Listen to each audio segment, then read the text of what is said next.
Esse é o ValenteCast, um podcast de Direito, Educação e Tecnologia, e hoje nós vamos dar sequência à nossa série sobre o diálogo das fontes com a Lei Geral de Proteção de Dados, no episódio 6, analisando a Lei de Acesso à Informação. Nós já vimos a Constituição, o Código de Defesa do Consumidor, o Código Civil, a Lei do Sigilo Bancário, a Lei do Cadastro Positivo e agora nós vamos para a Lei de Acesso à Informação, com uma diferença em relação às normas anteriores. A partir do CDC até a Lei do Sigilo Bancário, nós vimos leis que tratam principalmente de relações jurídicas de direito privado. Além disso, a LGPD também mantém um diálogo com leis de direito público. E a primeira delas que nós ouviremos, melhor dizendo hoje, é a Lei de Acesso à Informação, a Lei 12.527 de 2011, que foi regulamentada pelo Decreto número 7724 de 2012. A Lei de Acesso à Informação, também conhecida pelas siglas LAI,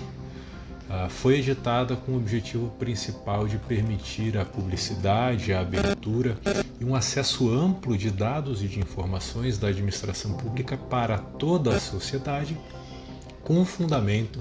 nos direitos à informação de interesse particular ou coletivo, previsto no inciso 33 do artigo 5º da Constituição, e no direito de acesso dos usuários aos registros administrativos e às informações sobre atos de governo, que está no artigo 37, parágrafo 3º, inciso 2 da Constituição, e, por outro lado, nos deveres da administração pública de gestão da documentação governamental e da adoção das providências necessárias para permitir a consulta dos documentos públicos pelos interessados e por quem necessitar do uso desses documentos, conforme prevê o parágrafo 2º do artigo 216, da Constituição. A LAI tem como destinatários todos os entes da administração pública direta e indireta da União, dos estados, do Distrito Federal e dos municípios. E aí é importante deixar claro que na administração direta, a LAI abrange o Executivo, o Legislativo, e aí inclusive os Tribunais de Contas, o Judiciário e o Ministério Público, todos têm deveres de observância da Lei de Acesso à Informação. E além disso, a LAI também tem uma regulação parcial do tratamento de dados pessoais dos administrados pelos entes públicos, a partir da regra de proteção das informações sigilosas e dos dados pessoais, é o que está previsto no inciso 3 do artigo 6º da LAI, e também nas regras de tratamento de dados que estão previstas no Decreto 7724 de 2012. E eu vou destacar na sequência 5 normas principais da Lei de Acesso à Informação que tratam da proteção de dados pessoais. A primeira, nós temos a definição de informação e dado, no artigo 4º, incisos 1 e 4 da LAI. Nós temos também a nossa outra série sobre o glossário da LGPD e nós vimos o conceito de dado pessoal no primeiro episódio dessa série. A Lei de Acesso à Informação, como seu próprio nome indica, ela tem como base conceitual a informação, que compreende dados processados ou não, que podem ser utilizados para a produção e transmissão de conhecimento contidos em qualquer meio, suporte ou formato. Esse é o conceito de informação previsto no inciso 1 do artigo 4º da LAI. E aí, em complemento, o inciso 4 do artigo 4º da LAI define a informação pessoal como aquela informação relacionada à pessoa natural identificada ou identificável. Então, a partir desses conceitos e do conceito do inciso 1 do artigo 5º da LGPD, que define o dado pessoal como informação relacionada à pessoa natural identificada ou identificável, nós podemos compreender os dados como elementos que de forma isolada,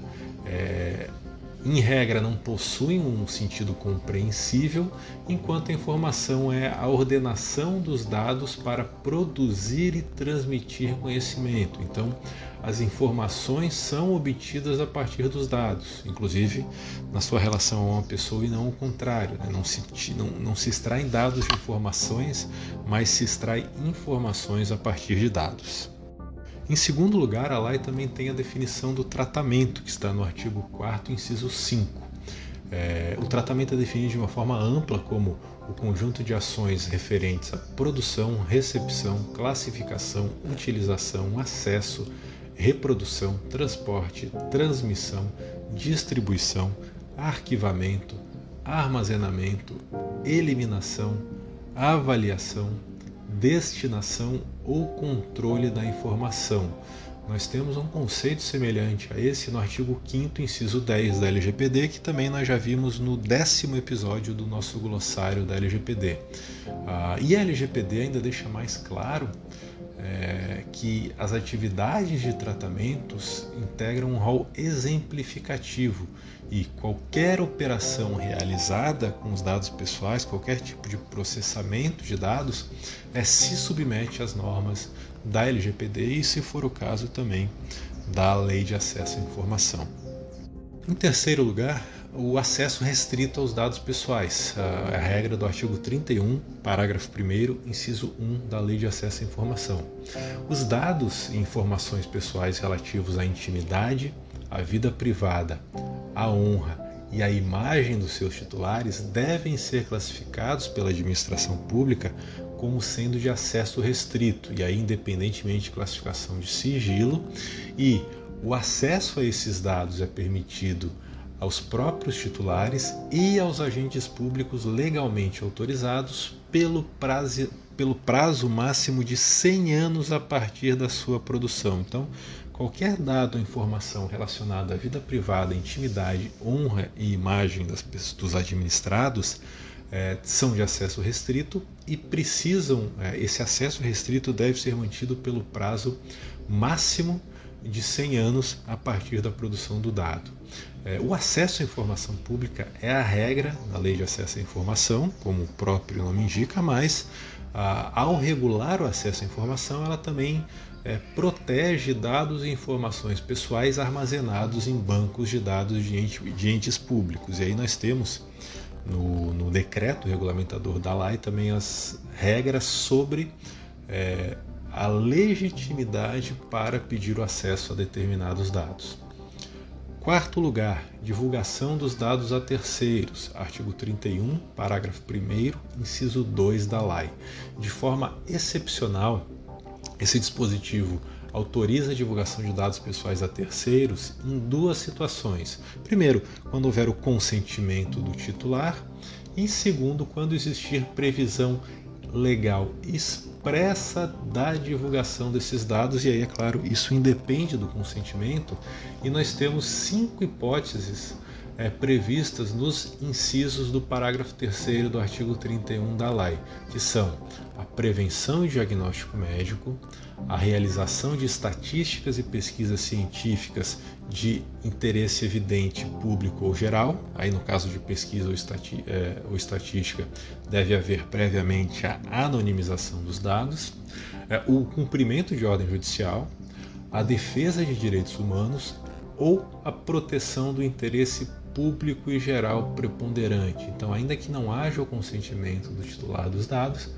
nessas hipóteses dos 5 incisos do parágrafo 3º do artigo 31 da Lei de Acesso à Informação, a administração pode divulgar os dados, autorizar o acesso de terceiros a esses dados.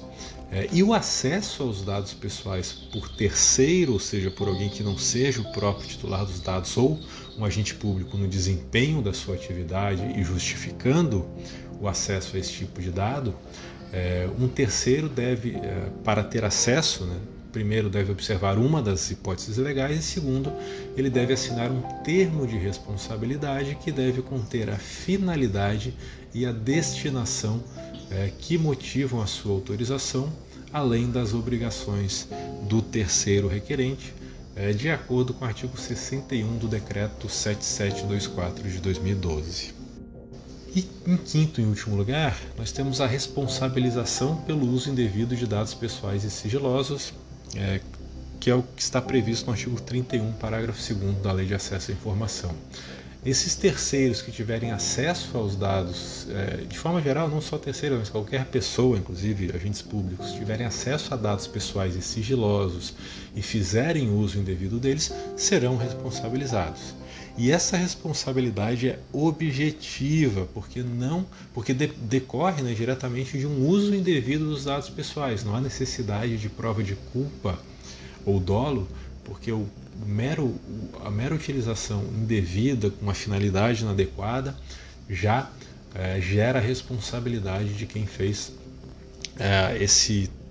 essa operação de tratamento, o eventual uso ilícito dos dados e informações armazenados em bancos de dados públicos. Então, quem tiver acesso aos dados pessoais e realizar o seu tratamento indevido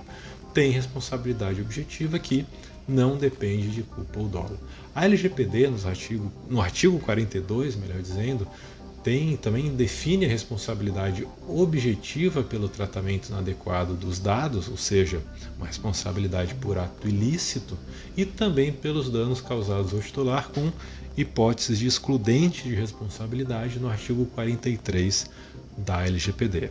Então nós vimos hoje as principais normas da Lei de Acesso à Informação sobre a proteção de dados e de que forma elas conversam com a Lei Geral de Proteção de Dados Pessoais, e amanhã nós voltamos com mais um episódio do ValenteCast. E se você quiser ler o texto